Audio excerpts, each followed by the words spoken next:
Welcome to the Botanical Medicine Study Course with me, Stephanie Georgieff, your host and instructor for everything botanical medicine. Thank you so much for sharing your valuable time with me.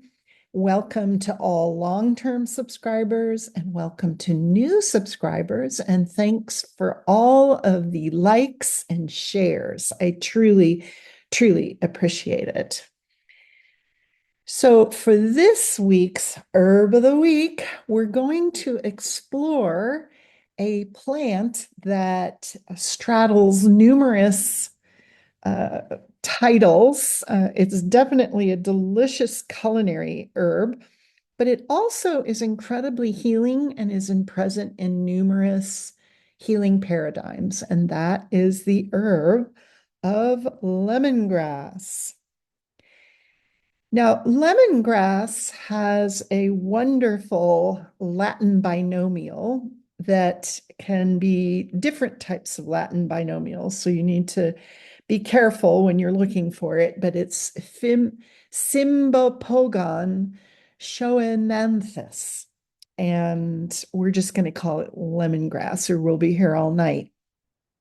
But anyways, it's native to parts of Asia, and it's a genus of Asian, African, and Australian, and a grass family.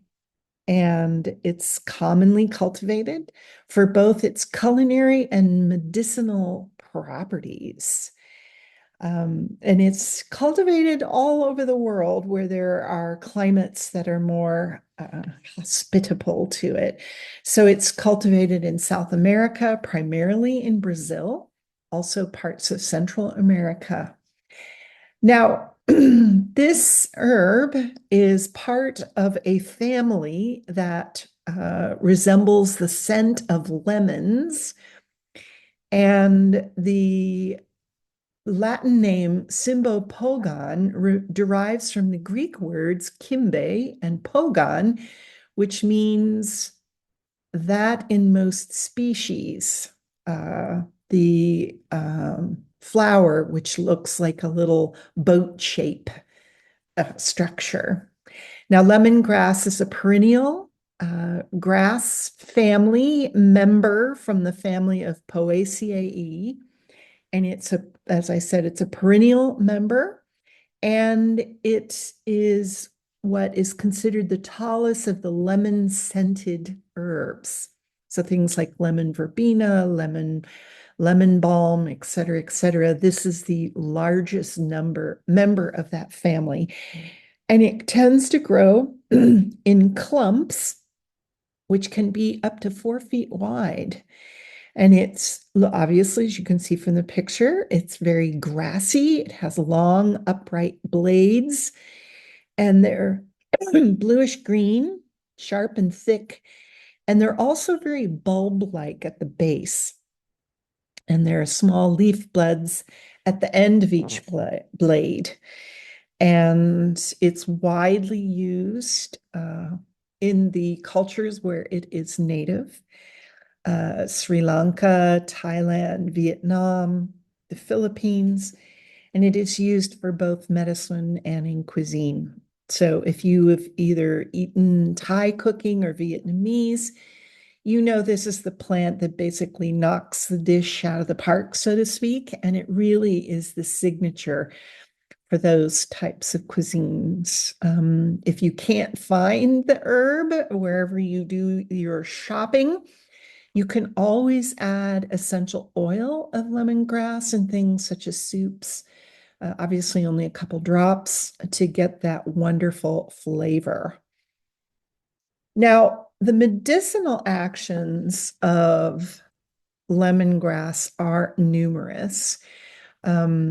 What's interesting is one of the biggest medicinal actions is that of an antimicrobial, and some modern research. And again, one of the reasons why there's so much research on plants in terms of what they can do is pharmaceutical companies are kind of running out of ideas. And a lot of modern medicines are based on petroleum. And they can be amazingly effective. Obviously, our pharmaceuticals can be amazingly effective, but sometimes we kind of outgrow them. And this is particularly true in terms of antibiotics. So there's a lot of research going on right now trying to figure out what types of plants can be used. And antimicrobial lemongrass, the research studies are saying that it's effective against 12 types of fungus, different types of fungi, and 22 different types of bacteria. So this is a highly useful plant for those problems. It also has antispasmodic properties, which means it's really good for any kind of muscle spasms, any type of cramping. It also is what we call a sedative nervine, and that's a special name for any type of plant that basically relaxes you. So it's been used for things like anxiety, it helps with sleep, all sorts of things. If you're very nervous and upset, this is a wonderful herb to drink as a tea. And it also is diaphoretic, which means it opens up blood vessels and makes you sweat. So it's really good for relieving fevers, and it also stimulates the kidneys, and it is wonderful as a diuretic. Now, because it's native to large parts of Asia, we find lemongrass used in both Ayurvedic as well as traditional Chinese medicine. We also find this herb is used in both cuisines because in these types of medical paradigms, cuisine, cooking, food is a huge part of your healing regimen, and it isn't always seen as separate. And in this Ayurvedic tradition, lemongrass is called butrina, and it's considered pungent, which is a special word for very spicy, strong flavored, and bitter. Now, for those of you who understand doshas, which is a huge part of diagnosis in Ayurveda, it balances both the vata and kapha doshas. So if this is your dosha, lemongrass would be a wonderful thing to incorporate in your regular daily regimen, let's say in terms of tea or in your food. And it's very much prized in this tradition for aiding digestion, reducing fever, and also because it treats and prevents intestinal parasites. And this is a big deal in tropical areas. And I also suggest if you go to a place that's rather tropical, you might want to, carry some lemongrass with you or make sure you eat a lot of it because you don't want to pick up any little friendly friends to remind you of your trip. Now, in Chinese medicine, lemongrass is called xiang mao, and it's also considered pungent as well as warm. And in this medical paradigm, we notice that lemongrass enters the stomach, lung, and heart meridians. And what the therapeutic actions of this herb is that it's very good at clearing heat. And if you'll remember, in both Ayurveda as well as the Western understanding, as a diuretic, that means it basically reduces fever. So if something clears heat, it reduces fever. It calms Shen, and Shen is the quality given to like spirit or emotions in Chinese medicine, and it's basically the action of the heart. The heart houses the Shen. So this is very calming to that, and we can overlap that on the sedative nervine, which means it's really good for anxiety, nervousness. It's antispasmodic in Western medicine, and so obviously this reduces spasms. And it's also used to reduce fevers, and it's considered a wonderful remedy for lung ailments. Now, one of the most common way that lemongrass is used, particularly in the Western world, is through aromatherapy. And if you've listened to me for a while, you know I always tell people if you can only have one essential oil, you need to get lavender. And I will stick to that, but if you can only have two, I would go for lemongrass and lavender. They smell wonderful together.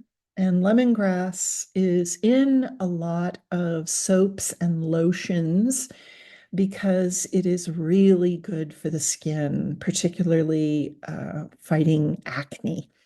And antibacterial, most acne is involves some sort of bacteria. So this is a wonderful herb to get rid of. It's basically antiseptic, it's antibacterial, gets rid of fungus. It also is an anti-inflammatory, which helps with joint pains and any type of inflammation. It's really good at healing the skin. And again, that's why it's in a lot of products that are for the skin. It's also very astringent. So you'll see lemongrass in aromatherapy recipes for wrinkly skin. This is really nice for that. It's a pain reliever, specifically for joints, and it's also a wonderful scent to calm nervous anxiety. Some other really fascinating research, specifically on the essential oil, is that we're finding that lemongrass really helps combat and heal and prevent periodontal disease. Now, if you have that, it's basically infected gums, specifically around the teeth. And happens when you don't floss regularly. I'm a daughter of a dentist, so flossing was part of my early childhood hygiene instructions. Flossing, brushing regularly is a wonderful way to prevent periodontal disease. If you have it, you really need to see a dentist, specifically a periodontist, because those professionals will help scrape out the infection and get your mouth working properly. Because if you have infected gums or infected teeth that are untreated, this is a very dangerous thing because there's connection between the heart and the mouth. And it can be a big cause of heart attack and the destruction of heart tissue. So don't put lemongrass essential oil on your gums if you have periodontal disease. Go directly to a dentist and get it taken care of.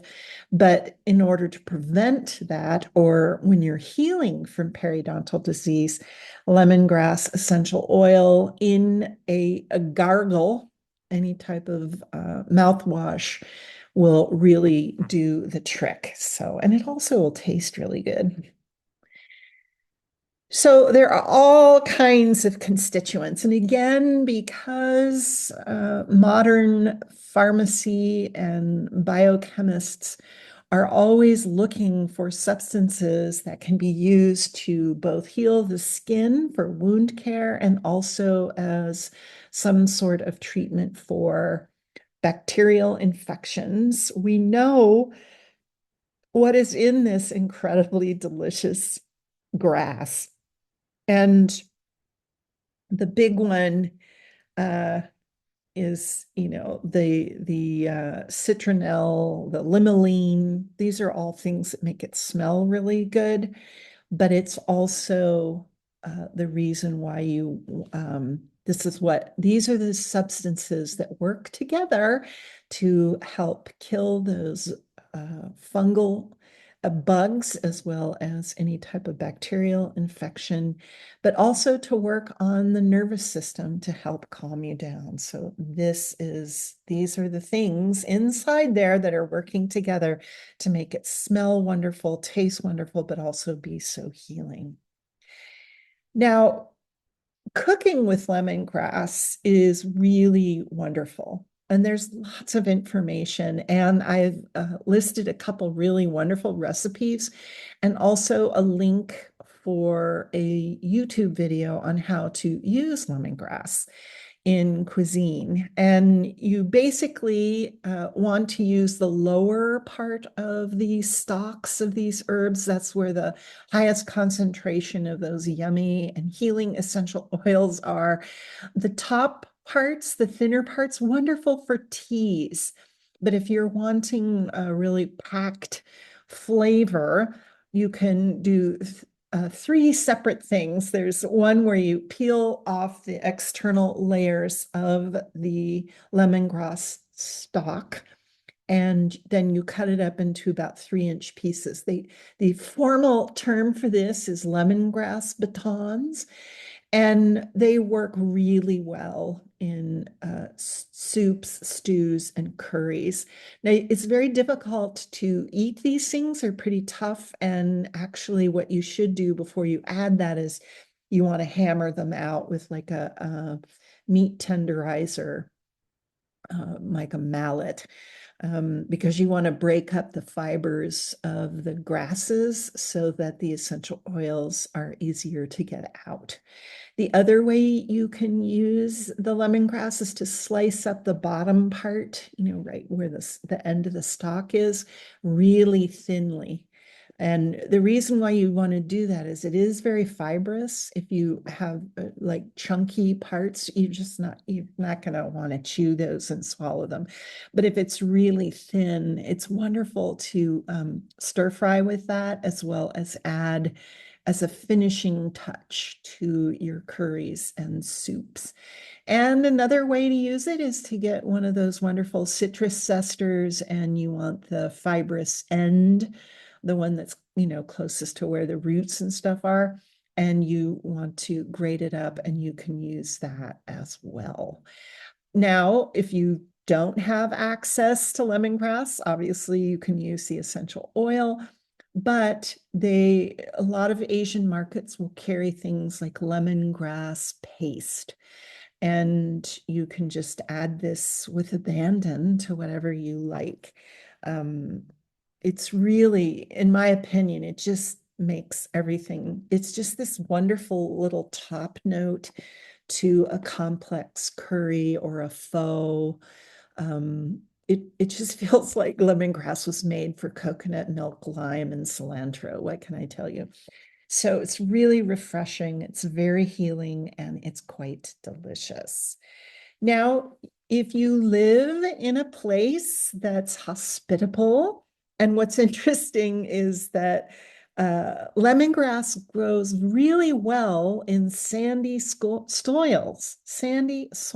which is not typical of most herbs. Now, when you live in a place like I used to in Southern California, which is predominantly desert, this does really well. It obviously needs a little bit of water, but it's wonderful as a hedge thing, and it just smells so wonderful. It also does really well in pots, in container gardens. You can order kits to grow this online, and if you have a specialty nursery, you should be able to order it from there. It's also wonderful as a companion plant because lemongrass has some natural pesticide. It repels pests. Remember, it's used to prevent and treat intestinal parasites. Well, apparently any type of pests, even mosquitoes, don't like this plant.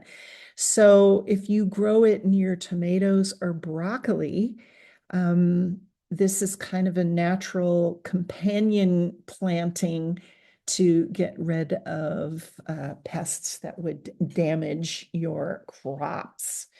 And again, I have some wonderful links in the program notes on how to grow lemongrass for your eating and aroma delight.